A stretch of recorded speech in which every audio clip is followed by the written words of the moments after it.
नमस्कार मु तपन आस संपूर्ण खबर को राज्य में तृतीय पर्याय निर्वाचन शेष होईछि 6 लोकसभा और 42 विधानसभा आसन में विजय नहीं दंभोक्ति देखाई बीजेडी और बीजेपी नेता बीजेडी सांसद सस्मित पात्र कहते तीनिटी निर्वाचन में बीजेडी को बहुमत मिली आउ समग्र ओडिशावासी को से धन्यवाद जणाइछन्ति। सेबटे बीजेपी नेता समीर महांती कहते तृतीय पर्याय निर्वाचन में बीजेपी भल प्रदर्शन करिब 6टी लोकसभा आसन में दल बाजीमात करिब। एहा सहित मोदी आह्वान अनुसार आसंता 10 तारिख में बीजेपी सरकार गढ़िबा नै दंभ प्रकाश करिछन्ति।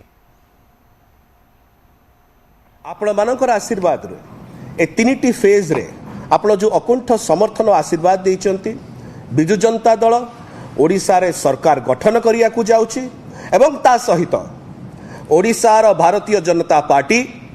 एक शोचनीय पराजय आडू को मध्य जाउची एटा स्पष्ट हो जाइची एवं एई संध्या रे ओडिशावासी को एई वार्ता बिजु जनता दल आपे चाहूची आउ थरे समस्त वोटर भाई भौणी माननको आमर विनम्रतार सहित अनेक अनेक धन्यवाद आपणकर समर्थन पाई आशीर्वाद पाई।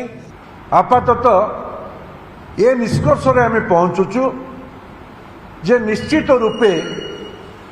जो कथा प्रधानमंत्री कहिसंती आसंता 10 तारिख दिन नूतन मंत्रिमंडल शपथ नब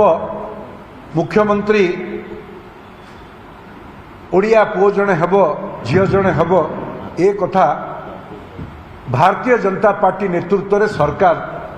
10 तारिख दिन हम ताहा आउ बेसी दिन नुहे।